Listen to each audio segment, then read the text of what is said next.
이 시간 나오셔서 함께 예배하는 우리 모든 성도님들 가운데 모든 징계와 아픔들이 해결되고 나음받는 은혜가 있기를 주님의 이름으로 축원합니다. 제가 주일 말씀을 통해 가지고 속죄의 치료를 말씀드렸습니다. 이 속죄의 치료는 예수 그리스도께서 이미 베풀어 주셨고 이것을 우리가 믿음으로 취하고 우리 안에 속죄가 나에게 의미가 있어야 된다 하는 메시지를 말씀을 드렸습니다. 어제 월요일에는 예수 그리스도 십자가 죽음과 부활을 통해서 우리에게 이 질병을 전인으로 다 치료하셨다는 것, 영적으로 육적으로 다 치료하셨는데 먼저 영혼이 나아야지 영원한 나음을 바라볼 수가 있고 진짜 완벽한 나음을 기대할 수가 있다 하는 부분을 말씀을 드렸습니다. 육체의 나음도 나음이지만 이거는 잠시의 나음이고 진짜 영혼이 나아야지 육체를 잘 사용할 수가 있다는 것, 영혼이 잘된 같이 범사가 잘 된다. 그리고 영혼이 나으면 영원한 나음을 기대할 수가 있다 하는 메시지를 여러분에게 전달했습니다. 그런데 우리가 이 땅을 사는 중에 이 육체가 몸을 입고 있지 않습니까? 육체를 입고 있다 보니까 육체의 질고가 있고 질병이 있어서 아플 때가 있습니다. 그래서 이 육체의 질병의 고통을 좀 제거해 주십시오. 너무 아픕니다, 하나님. 이렇게 기도할 때가 있는데 그때 이 땅에서 좀 육체의 질고와 질병이 좀 사라지면 좋겠는데 이 통증이나 아픔이 계속해서 지속될 때가 있습니다. 낫고 싶어도 낫지 않고 나으려고 해도 나아지지 않는 그런 어려움이 있을 때 여러분 이거 어떻게 해결해야 되겠습니까? 이걸 어떻게 저희가 이해를 하고 우리 하나님께서 왜 이런 아픔과 어려움을 주셨는지 여러분은 어떻게 생각하고 있습니까? 그래서 이런 어려움과 아픔이 계속 지속될 때 마음이 실족하기도 하고 하나님을 의심하기도 하고 때로는 하나님 정말 살아계신 거 맞습니까? 어떻게 제가 이 아파서 좀 이 아픔을 좀 없애달라고 이렇게 기도하는데 제 기도를 안 들어주십니까? 하면서 하나님을 부인하기까지 한다는 겁니다. 이런 문제 저희가 어떻게 해결하고 해석해야 되겠습니까? 먼저 성경의 인물들을 한번 생각해 볼 수가 있는데 성경에 위대한 인물들이 참 많이 나옵니다. 참 귀한 인물들, 하나님께 크게 쓰임 받았던 인물들, 또 물론 성경에서 나온 인물이 아니더라도 세계 역사 가운데 우리 한국 교회만 봐도 크게 쓰임 받았던 인물들, 귀하신 분들이 참 많이 계신데 그분들의 인생은 어땠습니까? 그분들은 이 땅에 태어나서 꽃길만 걸으면서 아픔도 슬픔도 근심도 걱정도 염려도 아무것도 없이 그저 꽃길만 걷다가 주님 앞에 갔습니까? 모두가 하나같이 생로병사라고 하는 그 시간을 겪었고 아픔을 겪었고 힘든 시간들을 겪었고 또 그 앞에서 주 앞에 무릎 꿇고 기도하는 가운데 해결받기도 하고 하나님께서 기다리라고 말씀하시기도 하고 때로는 하나님께서 아니다 이거는 내가 허락하지 않겠다라고 말씀하시기도 하는 그런 모든 시간들을 다 겪으면서 주 앞에 가신 분들이라는 것을 저희가 잘 알고 있지 않습니까? 이 땅에 에녹 그리고 엘리야 성경의 그 위대한 인물들 가운데 에녹과 엘리야 두 명 제외하고는 모두가 육체의 죽음을 받습니다. 두 명만 하나님께서 있는 모습 그대로 데리고 가셨어요. 에녹, 엘리야 이 두 명 외에는 모두가 죽음을 받다는 것을 저희가 알고 있고 우리 또한 이런 육체의 죽음을 봐야 되고 또 우리 자녀들이 이 부모의 육체의 죽음을 맞이해야 되는데 이 죽음 앞에서 모두가 하나님 원망할 겁니까? 모두가 하나님 부인할 겁니까? 모두가 실족할 겁니까? 안 죽을 사람이 어디 있습니까?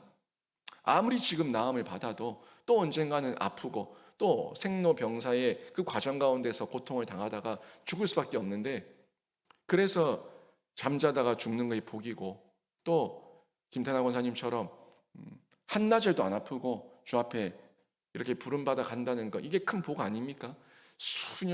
오랜 시간을 수십 년을 투병과 고생과 염려와 근심 가운데 있는 것보다 오히려 어떻게 보면은 인간으로서 조용하게 잠자듯이 그렇게 주 앞에 간다는 것 이것도 큰 복이고 큰 은혜인데 어떻습니까? 여러분은 이 세상을 사는 중에 여러 가지 질병과 또 징계와 아픔 가운데 고통을 당하시는데 이걸 어떻게 여러분은 이해를 하시겠습니까? 우리는 이 육체의 고통을 걷어달라고 제발 좀 이 고통을 걷어달라고 기도하지만 하나님께서는 때로는 그 고통을 우리에게 두실 때도 있어요. 고통을 거두지 않으시고 두실 때도 있다고요. 어저께 제가 질병에 대해서 말씀을 드렸는데, 사람들이 질병만 생기면 내가 죄를 지어서 질병이 생기는가 보다, 내가 죄를 지어서 질병이 생기는가 보다 라고 생각하는데, 이게 한편으로는 맞지만 또 한편으로는 안 맞아요. 제가 어제 뭐라고 말씀드렸습니까? 그 질병이 한편으로는 우리에게 돌이키고 회개하라고 질병을 주기도 하지만, 우리를 연단시키시고 훈련시키시는 과정이기도 하고, 또 가난한 심령이 되게 하셔서 하나님을 만나게 하고 겸손하게 하시는 하나님의 트레이닝, 그 훈련의 과정이 될 수도 있다는 것을 말씀드리지 않았습니까? 잘났다고, 내가 건강하다고, 내가 똑똑하다고 거만 오만 방자함 다 떨다가 그 인간의 육체의 고난 가운데 납작 엎드리고 나면은 제가 아무것도 아니군요, 제 이 건강이 정말 아무것도 아니군요 하는 것을 인정하면서 자신의 겸손함 가운데 가난한 심령이 되어서 주님 앞에 두 손 들고 나오지 않습니까? 그런 시간들을 통해서 우리에게 하나님께서 깨닫게 하시고, 또 생각나게 하시고, 또 그것을 통해서 더욱더 주님만 바라보게 하시는 아버지의 뜻이 있다는 거예요. 사도 바울도 마찬가지입니다. 사도 바울 굉장히 똑똑한 사람이에요. 굉장히 잘난 사람이고요, 교만한 사람이에요.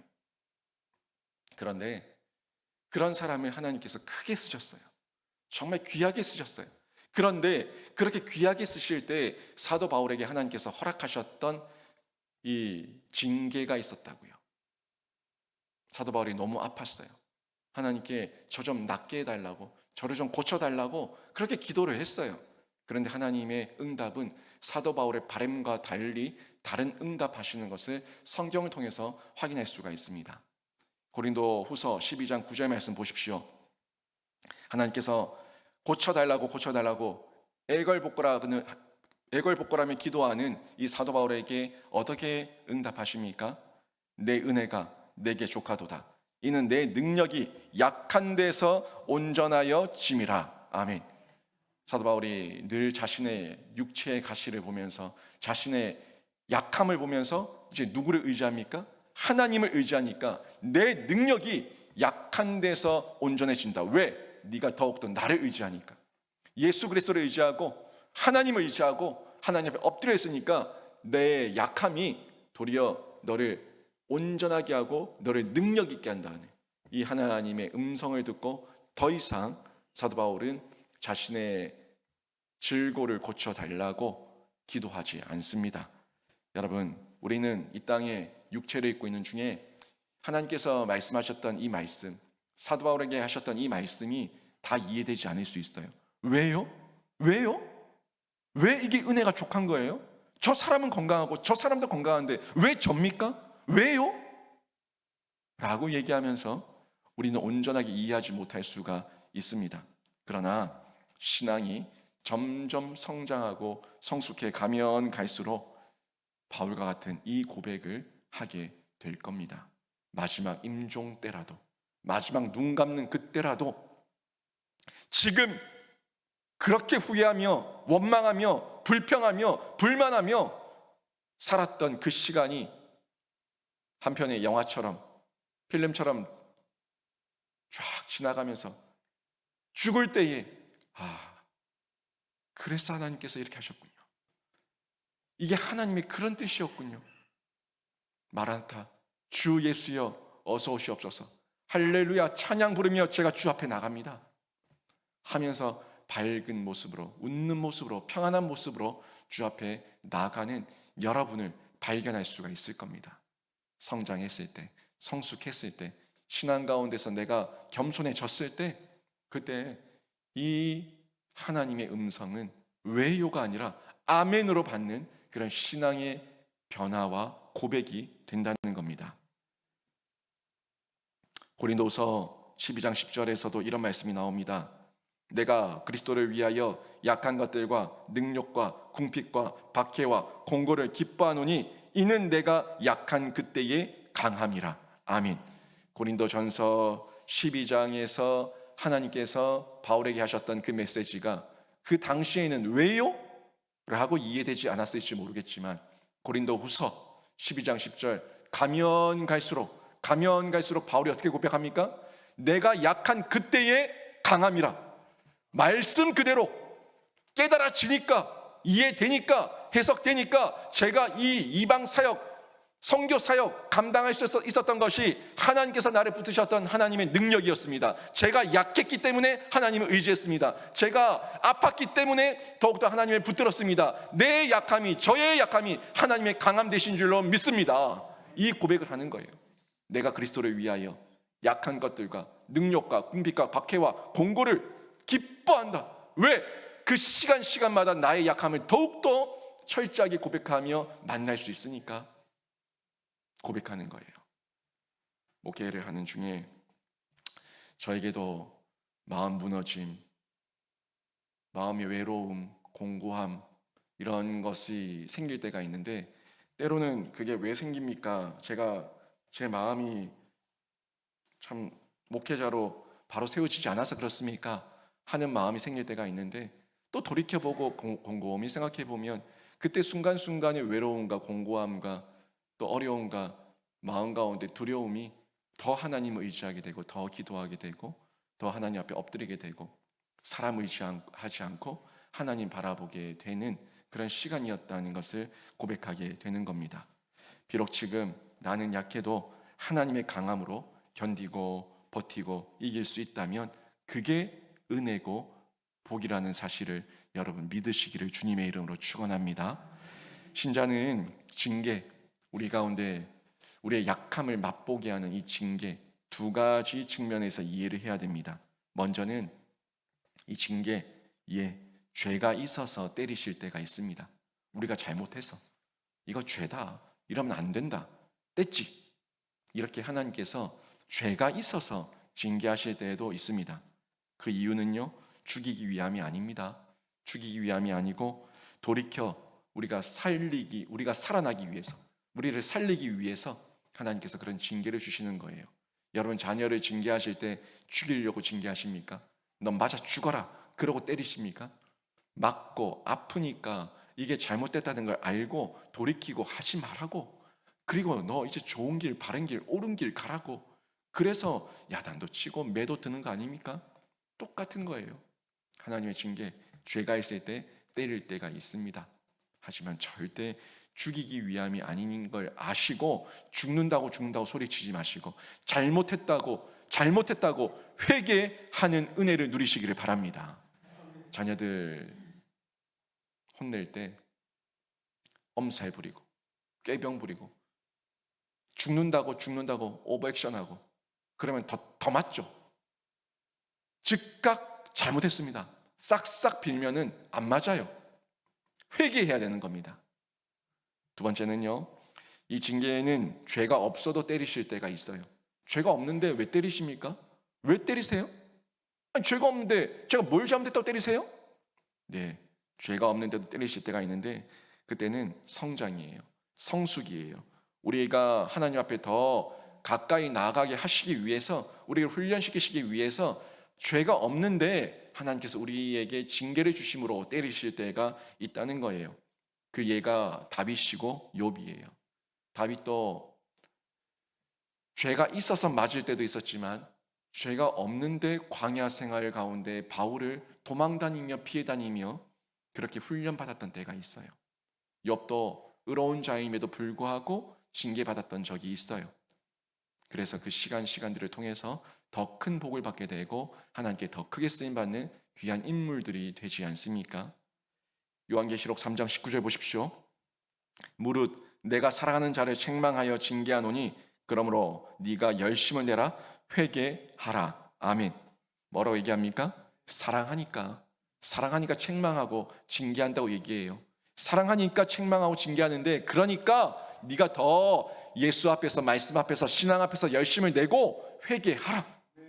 이 말씀이 하나님께서 우리에게 주시는 말씀인데, 하나님의 책망과 징계를 받을 때 왜요? 라고 얘기하면서 죽는다고 발악하면서 하나님께 더 맞지 마시고 즉각 열심을 내시고 회개하는 은혜를 누리시기를 주님의 이름으로 축원합니다. 또 한 가지 더 보십시오. 히브리서 12장 8절에 징계는 다 받는 것이거늘 너희에게 없으면 사생자요 참 아들이 아니라. 아멘. 옆집 아이 징계합니까? 여러분과 전혀 얼굴 또 모르는 아이를 징계합니까? 징계하지 않습니다. 내 자식이니까, 내 아이니까, 내 사랑하는 자니까, 내 친자녀니까 징계하는 거예요. 징계는 다 받는 것인데 징계가 없으면 사생자예요. 죽은 아들이에요. 내 자녀가 아닙니다. 여러분, 자녀를 사랑하기 때문에 잔소리도 하고 징계를 하는 것처럼 우리 하나님께서 여러분을 징계하실 때 하나님께서 여러분을 너무너무 사랑하신다는 이 사실을 믿으시고 깨달으시고 느끼시는 은혜가 있기를 바랍니다. 우리는 하나님께 때리지 말라고, 왜 때리냐고, 때리지 말라고, 아프다고 소리 지르지만 하나님의 때리심에는 실수가 없습니다. 우리 하나님 실수로 여러분 때린 거 아닙니다. 우리 하나님 여러분 미워서 때린 거 아닙니다. 우리 하나님 여러분 죽으라고 때린 거 아닙니다. 우리 하나님의 때리심은 실수가 없다는 이 사실을 믿으시고 하나님께서 때리실 때에 왜 때리시는지 분명하게 하나님께 엎드려 회개하며 기도하는 가운데 발견하셔서 하나님의 은혜를 누리십시오. 하나님의 은혜를 만나십시오. 그 은혜를 만나면 여러분의 삶이 바뀌고 생각이 바뀌고 인생이 바뀌는 복을 누리게 되는 겁니다. 지금 당장 아프다고 때리지 말라고 발악하기 전에 때리시는 하나님의 본심과 의도를 깨달으시고 기도하셔야 되는 거예요. 수술받고 치료받고 하는 것이 아프지만 그 수술과 치료를 받아야지 여러분이 사는 것처럼 여러분 아프다고 소리치면서 도망다니지 마시고 신앙의 긍정을 품으시고 이걸 마시면 내가 산다고, 이 맞는 과정을 통과하면 내가 나음을 입는다는 것을 깨달으셔서 하나님의 징계는 결국 우리의 치료와 연결된다는 것을 기억하시면서 치료받는 자리에 기꺼이 나아가시는 귀한 신자가 되시기를 주님의 이름으로 축원합니다. 제가 간단하게 정리해서 드립니다. 결국 이 징계는요, 징계를 통해서 우리를 각성시키시는 거예요.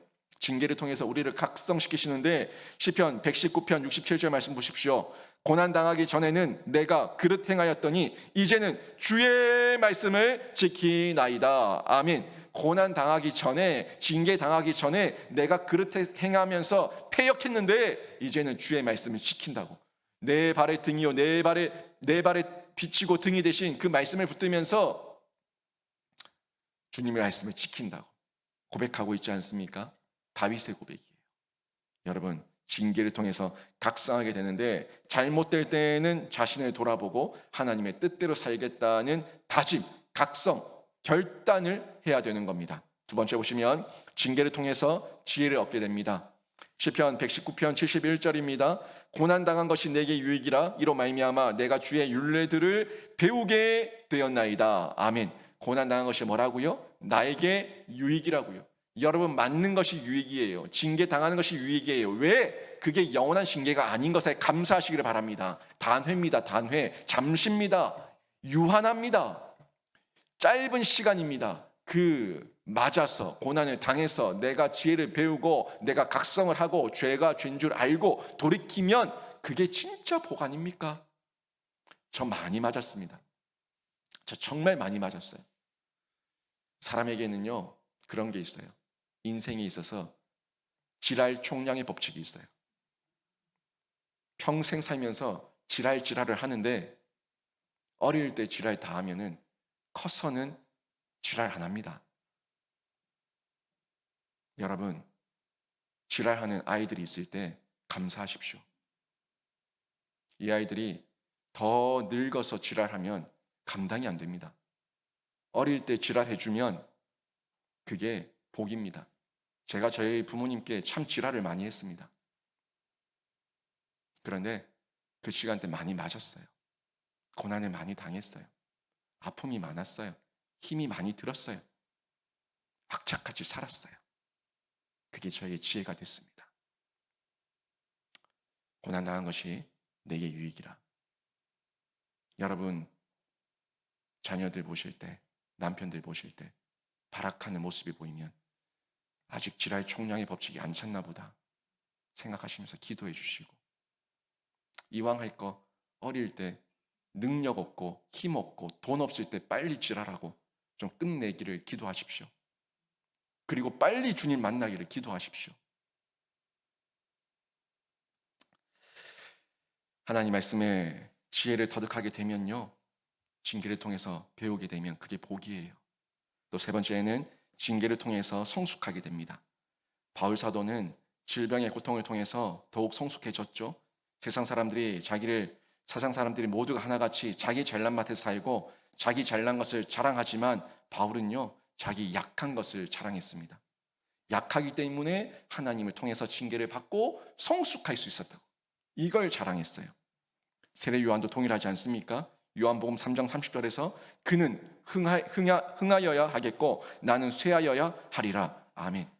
나는 작아지고 주는 높아지고 징계를 통해서 하나님을 높임으로써 자기가 같이 높아지는, 자기가 같이 유명해지고 같이 이름이 드러나는 이런 은혜와 영광을 입지 않았습니까? 내가 쇠하면요, 예수가 흥하고 예수를 자랑하게 되고, 예수를 자랑하게 되면 예수 안에서 나 또한 예수의 영광을 함께 누리게 되는 줄로 믿습니다. 바울은 하나님의 능력이 사람의 약한 데서 온전해진다는 진리를 깨달았는데, 우리 너무 잘났다고 떽떽거리고 있지 않습니까? 너무 잘난 여러분, 예수 그리스도 앞에서 약해지시고 예수 그리스도 안에서 성숙해지시기를 바랍니다. 마지막 네 번째가 징계를 통해서 치료를 받는 거예요. 몸이 아플 때 운동의 중요성도 알고 먹는 것도 조심하게 되고 건강에 신경을 쓰게 되지 않습니까? 아픈 몸을 회복하는 수고를 통해서 몸도 회복하고 영혼의 겸손함도 경험하게 되지 않습니까? 이런 아픈 몸 회복의 수고, 그때는 힘들 수 있지만 하나님 앞에 나아가서 징계를 통해서 치료를 받으면 몸도 회복되고 영혼도 겸손해지면서 주 앞에 더욱더 정결해지는 은혜를 입을 수가 있는 겁니다. 오늘 이게 본문 읽었던 히브리서 12장 13절 말씀이에요. 다시 한번 보십시오. 너희 발을 위하여 곧은 길을 만드는 것이에요. 너희 발을 위하여 곧은 길을 만들어, 뭡니까? 우리의 인생, 내 발 걸음걸음이 걸어가는 그 인생을 위해서 곧은 길을 만들라고, 바른 길을 걸어가라고. 예수 안에서 징계를 당할 때 우리가 우리 인생을 위해서 곧은 길을 만들고, 저는 다리로 하여금 어그러지지 않고 고침을 받게 되는데, 이 저는 다리는요, 영혼의 저는 다리예요. 영혼이 다리를 절고 있을 때 고침을 받게 되면 바른 세계관이 생기고 잘못된 죄를 죄로 알게 되고 바른 가치를 알게 되고 바른 길을 위해서 곧은 길을 만들면서 걸음걸음을 나아갈 수가 있는 겁니다. 여러분, 징계는 아픔을 통해서 치료하시는 하나님의 사랑의 손길입니다. 잠깐의 징계가 있을 수 있습니다. 그 징계는 치료를 위한 징계임을 잊지 마시고 날마다 영과 육의 건강을 꾸준히 조금씩 지속적으로 키워나가고 성장하는 신자로 다 쓰임받고 회복되시고 치료되시기를 주님의 이름으로 축원합니다. 아멘.